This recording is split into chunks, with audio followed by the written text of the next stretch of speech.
If you went through a list of characteristics of mountain people and include traditionalism and fundamentalism, resourcefulness would be right at the top of the list. Well, I worked through the winter, worked through the spring, planted my corn and taters, then it wouldn't rain. There ain't a thing. Rosa knows about the domestic traditions that keep a family going.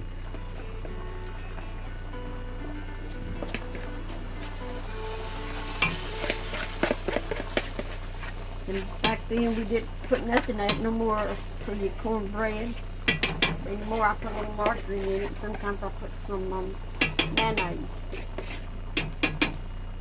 You know, when you speak about storytelling and talk about it as performance, if one thinks of performance as everyday artistry, as something where you presume the presence of an audience, but that audience might be at the other side of your kitchen table, and the audience is not an audience that is coming to hear you tell stories as much as an audience of friends and community members who recognize you as someone who's got a gift.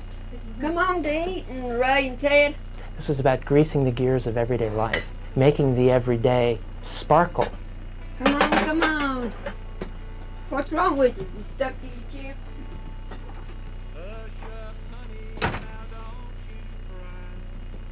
It was about appreciating those in your midst who were the artists. And it could be a storyteller, or it could be a cook. Reach the beach over here, eh? I need some margarine in this, so I just leave a fork in it. Yeah, I stayed with the bears back there in the beach peeling that wild cherry bark to make a living. The Hickses live the way they do because they want to keep what they have. Indoor plumbing would raise their property taxes. Electric heat would cost them even more. Every morning, Rosa brings in water from the spring house to use throughout the long day. Washing up without running water presents no problem. I never will marry, nor be no man's wife. I expect to live single all the days of my life. My love's gone and left me, the one I adore. He's gone where I shall never more see him no more. Unturf our body in the water so deep. She closed her blue eyes forever to sleep. When my love's gone and left me, the one I adore. He's gone where I shall never more see him no more.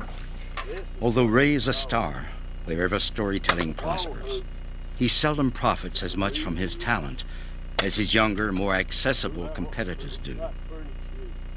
His presentation is unique, archaic in style, treasured by some, devalued by others. Rosa hauls still more water from the spring house for canning and storing food for the hard winter ahead.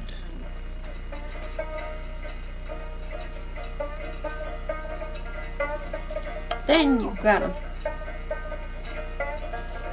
Hang them up behind the stove.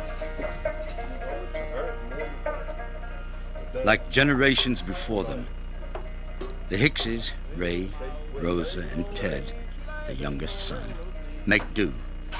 Hardly anything goes to waste. But my old hen, she won't do. She lays eggs and taters too. And supposed to went to California before he retired and was beside of Johnny Carr on stage with it. On stage I was supposed to, and I couldn't make it. California. Next time you catch your cattle in the pond.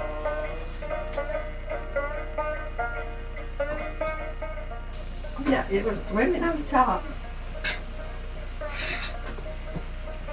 2.5, 3.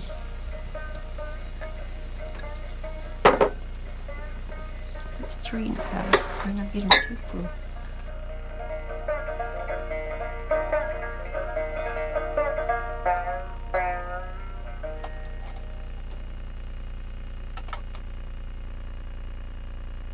You'll find some folk artists who claim to do it exactly like my grandfather did it. But more often than not, they'll insert things from their own experiences and their own aesthetic system to make it a better story. Young ones, I've walked in the woods now with the school young, a teaching them.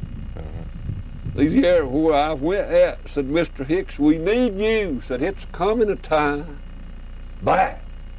That's what they've been telling me, that this might be needed to survive in the United States. You believe that? Yeah. What makes you believe that? Makes me believe it because what I've lived in. I've been in there with Mama crying like some of the Jack Tale stories I entertain, with her crying not about in this house. And so Ray projects the hardships of his own life into his tales about Jack. He was young, and Mama was a crying. God, crying. See, we're going to starve to death. And Jack, he was some way like I've been in my life. She said, Mama, of the old saying, it's always a way. Will, if you got a will, it's a way.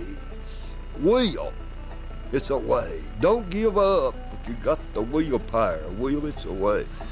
And he said, maybe let me go. She said, you too young to get out on your own, to try to hunt anything to do. Well, he said, but Dad, Mama, we've got to try. Well, now some, it's hard to make them believe that. They say he just making that up. That God Hicks can tell. Yeah. Yeah, and it's true. Yeah, from my right in here. And so Jack worked. He couldn't get all that wood, he was so weak and young, but he cared for the old mud rock fireplace of the firewood. And next morning, he left at daylight, or a little before day, and he got in the woods, big forest, nobody too much near.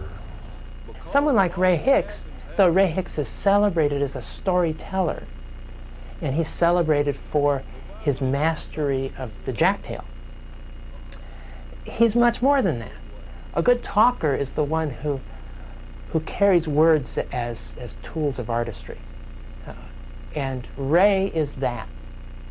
The story's told about Ray once that he was on Beech Mountain, and you know how high that is up in the mountains. Was driving a truck in a snowstorm, and his truck went off the side of a mountain and went down a few hundred feet before it lodged against a tree, and Ray was thrown out and was banged up pretty bad, and it was much snow and it was still coming. He was a few miles from home, but he knew to survive he had to get home, and he dragged himself back home, and turns out that he had a broken neck. When I think about his life and growing up, he and Rosa both had really hard times. I love his style because underneath it is this sense of life that is so powerful, a sense of integrity, a sense of laughter. It is so moving to hear Ray tell a Jack tale and slap his leg, because he's heard the story 1,000 times and told it, but he's moved. Because underneath, his life has been hard, and he knows these are real. These stories are real, and they talk about hardness in a way. Yeah, Jack never gives up. That's one of his traits. Jack is persistent and determined. Ray can even find humor in his and in Jack's hardships. Said, I don't want to think of that grist mill. Said, I've hired around 50 million. It stayed in the grist mill in the bunk. 50 million, and each one of them was dead next morning. And said, I shut it down. I shut the mill down and said, I've buried men until I've got tired of it. And so I hope dig the last grave. They used to have to dig them 6 feet deep with a homemade coffin and dig a vault and then lay boards over the coffin. And 6 feet deep, and now you can get by with 3 if you hit a rock. Ray and Rosa, I think, in many ways are typical of Appalachian mountain people throughout the Appalachian plain, throughout the range. Like many Appalachian people, much of Ray's knowledge about nature comes from his Indian background. His great-grandmother, Alice Trivett, was Cherokee. I grew up in the woods, had to the wheel. Started in it at 6 years old to get my shoes and clothes. Ray knows about plants and herbs and how they can heal. Well, right here now is stigma, kidney medicine. Right here. Horse Mint is my name, my old name. The new name is B-Bomb. B-Bomb. It's a mint here and there. Good. Good for your stomach. You make a tea on it, taste good. That's low bill. The new name is Silverbird or White Mahogany, and we called it White Bird. But right in there could be foxfire when you split it open, and that really lights a fire. This do. I clean it this way before we put it in my steed. That's a trillium right there. That's a painted tree, young one right there. Mountain service, bears eats them. This is a new name is jewelweed in the flower book. Well, the old name is Touch Me Not. This wild cherry bark right there is. You all want to taste? Here, take him to taste that. And they said they scared it to kill, put them all sleeping and never wake up. I'd God. Well, I said, I'll chew it and let's just go to sleep together. And this is good for your blood. And while the other, and your strength and appetite's the main thing, make you eat. And some said they didn't want that, didn't have nothing to eat no how. Said they didn't want nothing. Said they wanted the rations, and they didn't want nothing to make them eat a lot. Our Blue Ridge Mountain has got more of the medicine for us to use than any other place. In the Blue Ridge Mountain. I didn't know. And see, here's a song that I like. I'm going across the Blue Ridge Mountain. I'm going across the Blue Ridge Mountain. I'm going across the Blue Ridge Mountain. Never expect to see you anymore. Oh, how can I keep from crying? How can I keep from crying? How can I keep from crying when I never expect to see you again, one another again, you could say. Yeah. Yeah, right there is a young hoo-wah with somebody with a bloom on it, smells a little like a skunk. And somebody smelled at it and said, hoo-wah! And that started the name hoo-wah, to know it apart. Yeah, hoo-wah! Hoo-wee!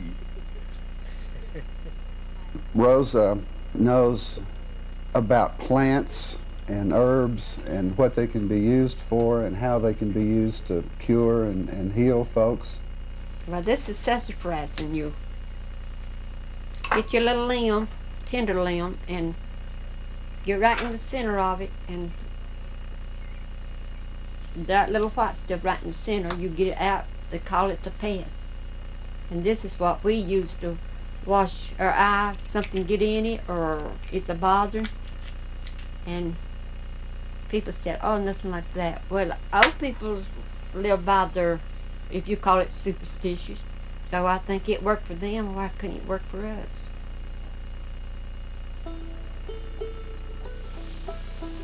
Yeah, I can give Ray some. You probably like that some of these out. She's a master gardener. Well, when me and Ray's married, Grandma Hicks had rhubarb. Then we saved the seed and we sowed the seed back, and this year, I don't know how many years this year been here.